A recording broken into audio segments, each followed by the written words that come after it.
Mari kita siapkan hati karena kita mau masuk dalam kebenaran firman Tuhan. Terima kasih Tuhan, sebentar kami akan mendengar firman-Mu. Berkati siapapun jemaat Tuhan yang menyaksikan video ini. Urapi mereka sehingga kami sebagai orang percaya terus bertumbuh dan berbuah hanya di dalam Kristus. Hamba berdoa, Tuhan mengurapi lidah bibir hamba sehingga setiap kata, kalimat, ucapan, ayat, poin hanya berasal daripada Allah. Berkati Tuhan, kami siap mendengar, kami siap meremakan dan mengerjakannya dalam hidup kami. Di dalam nama Bapa, Putra, Kudus, bersama-sama jemaat Tuhan kita katakan amin. Haleluya, puji Tuhan. Mari jemaat Tuhan bisa siapkan Alkitab saudara, atau saudara bisa lihat bagian ayat yang akan ditampilkan di layar monitor ini. Saya mulai kebenaran firman Tuhan dari Mazmur pasal yang kedua, ayat yang ke-11 dan ayat yang ke-12. Hanya 2 ayat saja sebagai pondasi kebenaran firman Tuhan pada kesempatan video kali ini. Mazmur pasal 2 ayat 11 sampai dengan ayat 12. Yang bisa baca, bersama-sama kita baca. Beribadahlah kepada Tuhan dengan takut dan ciumlah kakinya dengan gemetar. Yang saya mau tekankan ada di ayat paling terakhir, ayat 12. Jemaat Tuhan bersama. Supaya saya mau tanya dulu, kata ia di sana huruf kecil atau huruf besar? Berarti ia di sana manusia atau Tuhan? Supaya Tuhan jangan murka dan kamu binasa di jalan, sebab mudah sekali murkanya menyala. Berbahagialah semua orang yang berlindung kepadanya. Tema khotbah saya kali ini seperti judul yang sudah dapat lihat di channel YouTube ini, berkat di balik murka Allah. Saudara nggak salah baca, saudara nggak salah dengar. Saya memang mau membahas satu hal, yaitu tentang murka Allah. Pendeta, kenapa kita bahas hal ini? Saya percaya tema yang saya berikan bukanlah tema yang populer. Karena biasanya kita di gereja mendengar tentang kebaikan Tuhan, kasih Kristus. Dia Allah yang penyayang, Dia Allah yang panjang sabar, Dia Allah yang penuh dengan kasih dan saya katakan amin untuk semua hal itu. Tetapi jarang sekali kita membahas hal-hal yang bersangkut paut dengan kemurkaan Allah. Padahal selain Allah itu penuh dengan kasih setia, Tuhan yang kita sembah adalah Tuhan yang adil. Di sisi lain seringkali kita bahkan sengaja mengabaikan atau bahkan menyepelekan pembahasan atau pembelajaran tentang kemurkaan Allah. Kenapa? Karena bukan sesuatu yang kita sukai.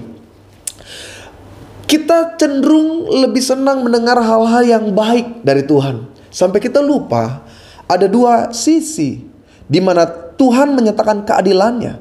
Ada kasih, tetapi juga ada keadilan, penghukuman. Di dalamnya ada murka Allah. Karena memang tema-tema tentang murka Allah tuh bukan tema-tema yang ngetren gitu ya kan. Mana ada KKR berbicara tentang murka Allah. Kalau KKR ya kan, kalau KKR biasanya berbicara tentang kasih Kristus bagi umatnya. Nggak pernah ada KKR kebaktian kebangkitan rohani temanya murka Kristus atas umatnya. Itu nggak ada yang datang. Jangankan jemaat, mungkin pelayan-pelayan juga nggak datang, takut ya kan. Bahkan kalau di gereja, kalau pendeta bicara tentang pokoknya berkat, kuasa, mujizat, kita yang ngedenger bukan cuma diberkati, kita juga bilang begini, gila ya, luar biasa bener-bener lu. Itu pendeta tuh, aduh kayaknya diurapi sekali tuh, penyampaiannya dahsyat luar biasa tentang berkat, kuasa, dan mujizat. Tapi kalau tiba-tiba saudara datang ke sebuah ibadah, pendetanya bilang temanya murka Allah, sebagian kita mulai nanggap itu pendeta dengan pemikiran, abis ribut kali dia sama bininya di rumah nih, kok datang ke gereja bahas-bahas tentang murka. Iya, karena memang murka itu bukan sesuatu pembahasan yang populer. Tapi saya ingin menyampaikan sesuatu kepada setiap jemaat Tuhan. Kenapa hal ini penting? Karena kalau saudara gak memiliki pengenalan yang sempurna tentang Allah, kita akan mudah sekali berkompromi. Kita akan mudah sekali mengalami kekecewaan. Kita akan mudah sekali mengalami satu keadaan di mana akhirnya kita gak mengerti apa maksud dan rencana Tuhan. Orang Indonesia punya satu istilah yang terkenal, tidak kenal maka tidak sayang. Begitu juga orang percaya kepada Allahnya. Yes, engkau gereja, mungkin betul engkau ambil pelayanan, tapi tanpa pengenalan yang sempurna tentang Allahmu, disinilah letak kekecewaan orang percaya. Mereka mulai bilang, pendeta iring Tuhan kok begini ya. Dia lupa ada sisi dari Allah yang harus dia kenal. Salah satunya tentang murkanya. Orang kalau nggak mengenal Allah secara penuh, stres ikut Yesus. Dia akan mulai berkata, Tuhan kok izinkan sih hal-hal yang seperti ini? Kok Tuhan sepertinya nggak ada kasih sama saya? Tuhan izinin, Tuhan hukum saya, Tuhan pukul saya. Dan tidak sedikit akhirnya dalam pengiringan putus asa, murtad. Tidak sedikit orang murtad bilang apa? Ya saya ikut gak ada damai sejahtera lagi. Dia lupa iring Tuhan itu gak seperti jalan tol. Sometimes kita meneteskan air mata. Tapi orang-orang yang setia, dia akan belajar seperti Ayub. Ayub kehilangan segala-galanya. Apa yang kurang dari Ayub? Ayub lakukan yang benar. Every day dia potong korban persembahan kepada Allah. Tapi satu kali Tuhan bilang kepada iblis, ambil semuanya tapi sayangkan nyawanya. Semuanya habis. Itu yang membuat istrinya berkata, masih bertekunkah engkau kepada Allahmu? Kutukilah Allahmu dan matilah. Tapi Ayub luar biasa. Dia berkata, dengan telanjang aku datang ke dunia, dengan telanjang aku kembali kepadanya. Tuhan yang memberi, Tuhan yang mengambil. Terpujilah nama Tuhan. Kenapa Ayub bisa tetap setia sampai akhir hidupnya? Jawabannya sederhana. Karena dia memiliki pengenalan yang utuh akan Tuhan serta Allahnya. Makanya orang yang tidak mengenal keseluruhan sifat-sifat Allah, dia cenderung mempermainkan Allah. Ingat jemaat Tuhan, Galatia pasal 6 ayat yang ke-7, firman Tuhan jelas katakan, jangan sesat. Allah tidak membiarkan dirinya dipermainkan. Karena apa yang ditabur orang, itu juga yang akan dituainya. Orang Kristen mudah mempermainkan Tuhan, karena dia pikir, Tuhan itu baik kok pendeta. Saya kan asal datang bertobat Tuhan ampuni. Asal kita sungguh-sungguh berdoa, kita bilang Tuhan saya berdosa, saya minta ampun, Tuhan ampuni. Yes untuk itu. Tetapi kenyataannya, tanpa engkau sadari engkau sedang mempermainkan Tuhan. Makanya jemaat Tuhan yang terkasih, kita harus mengenal dari sudut pandang yang tepat. Karena ada juga orang tidak mau mendengar pembahasan tentang murka Allah, karena dia banyak input-input yang tidak tepat. Contoh, orang bilang, hati-hati loh, nanti Tuhan kutuk sama kamu. Itu. Jadi pengenalan kita tentang murka Allah itu jadinya negatif. Atau pernah dengar gak orang tua mengajar anaknya? Dia bilang, cepet makan, habisin gak? Nanti Tuhan marah loh sama kamu. Anaknya gak mau bangun pagi, malas ke sekolah. Kok gak sekolah? Tuhan udah kasih berkat buat sekolah. Anak lain gak bisa sekolah, kamu bisa sekolah. Itu kan karena Tuhan. Bangun gak? Ayo, kalau enggak, Tuhan marah sama kamu. Anaknya gak mau pergi sekolah minggu, orang tuanya gak mau gereja, Tuhan marah sama kamu. Di gereja, anaknya lagi duduk, bosan denger khotbah pendeta, lalu nguap. Orang Tuhan marah sama kamu. Sampai akhirnya anaknya mulai bilang, Mah, perasaan Tuhan marah-marah mulu. Jangan-jangan Tuhan tuh darah tinggi kali mah.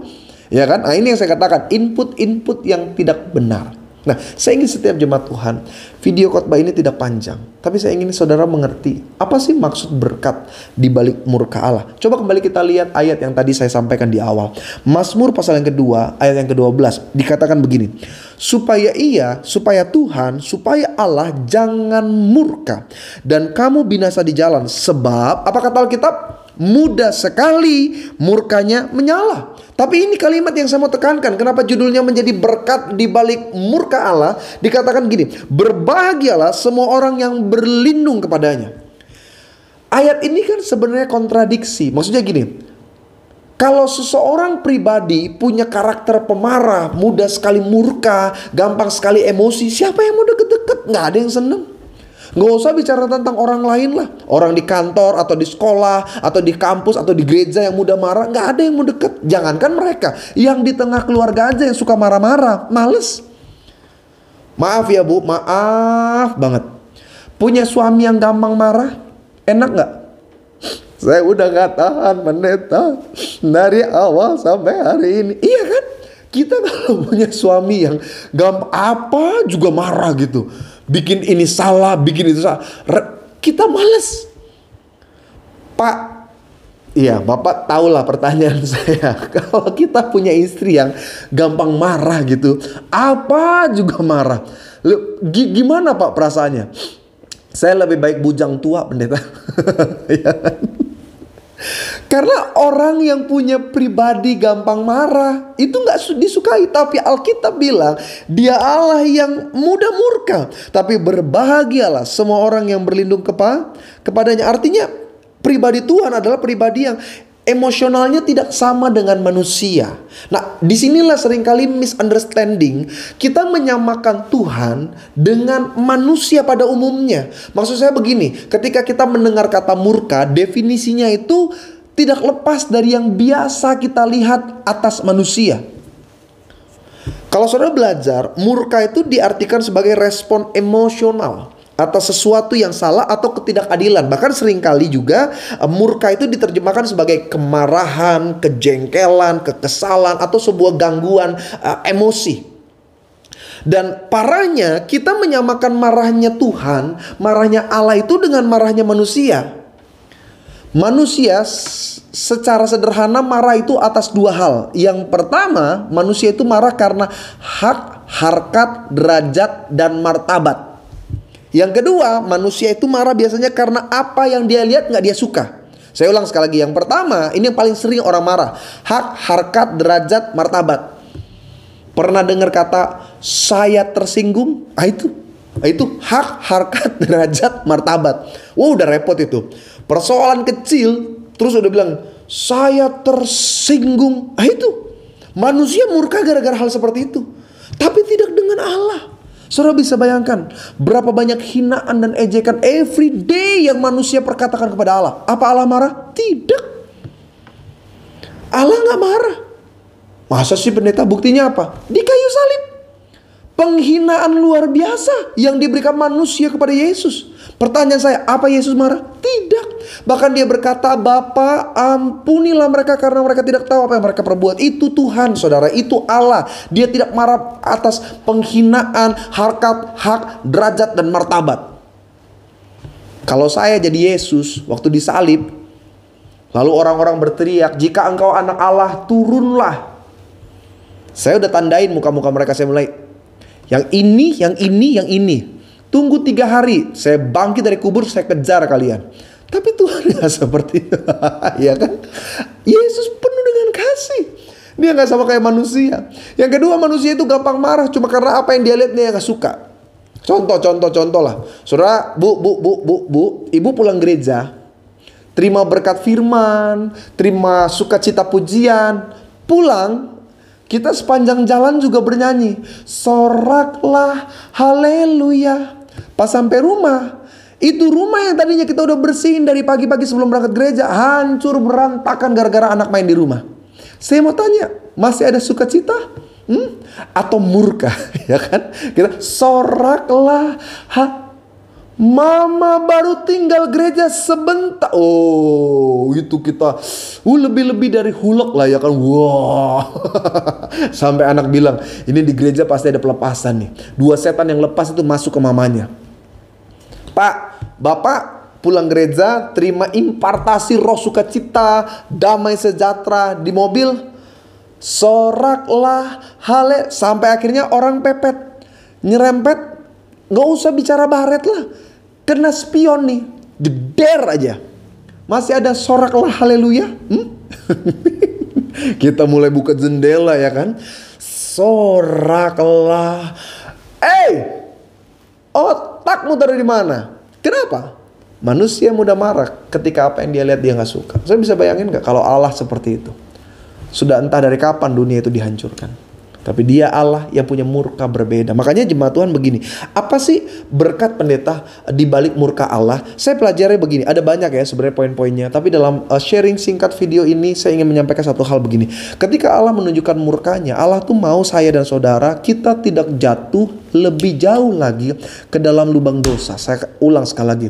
Ketika Allah murka, Allah tuh gak mau supaya kita tuh jatuh lebih dalam lagi. Kenapa? Bukan tangan Allah kurang panjang untuk menolong kau. Bukan telinganya kurang tajam. Namun yang menjadi penghalang antara engkau dan Allahmu adalah dosa. Makanya kenapa hidup saudara sulit lihat berkat. Kenapa seakan-akan doa-doa kita sulit untuk dikabulkan oleh Tuhan. Persoalannya salah satunya adalah karena kita punya jarak yang jauh dari Tuhan. Akibat dosa. Nah, supaya dosa ini hancur. Supaya dosa ini gak jadi penghalang. Apa tujuannya Allah tunjukkan murka? Supaya kita apa? Bertobat. Lihat, Yeskiel pasal 18, 30, 31, 32. Perhatikan. Oleh karena itu aku akan menghukum kamu masing-masing menurut tindakannya. Hai kaum Israel, demikianlah firman Tuhan Allah, bertobatlah. Sama-sama bilang sama saya, bertobat. Kalau ada orang sebelahnya nonton video ini bilang, kamu juga bertobat.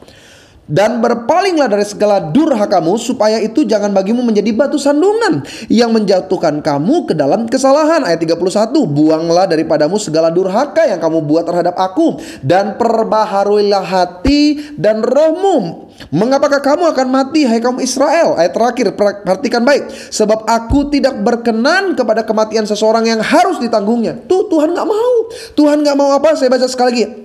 Tuhan tidak berkenan kepada kematian seseorang yang harus ditanggungnya. Demikianlah firman Tuhan Allah. Oleh sebab itu bertobatlah supaya apa? Kamu hidup. Kata hidup di sini berbicara tentang pertolongan Tuhan, berkat, kuasa, mujizat. Tetapi ketika kita berubah, bertobat, ada pembaharuan yang terjadi. Jadi seringkali Tuhan tunjukkan murka. Supaya apa? Supaya engkau diberkati. Itu loh maksud berkat di balik murka Allah. Jadi kalau saudara ketika melihat sesuatu yang buruk Tuhan izinkan terjadi, lalu engkau mulai, kenapa Tuhan? Kok Tuhan gak sayang sama saya? Justru karena Tuhan sayang. Buat Tuhan menyatakan mujizat itu mudah, saudara. Buat Tuhan menyatakan kuasa itu sangat-sangat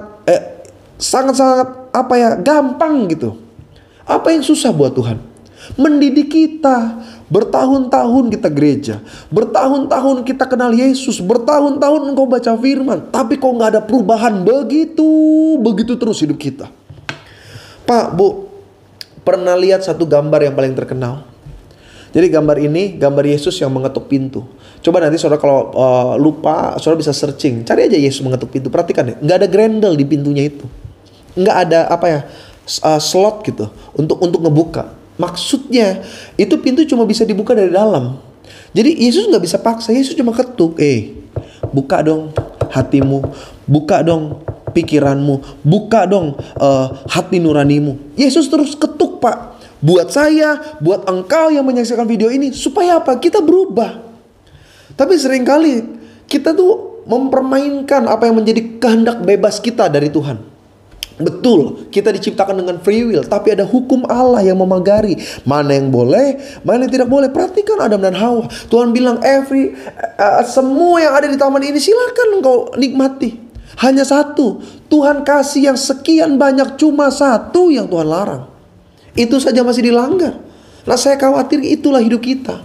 Apa sih yang Tuhan gak kasih buat saudara? Kita bernafas dengan gratis loh saudara. Kita bangun dengan baik, kita makan minum dengan sempurna.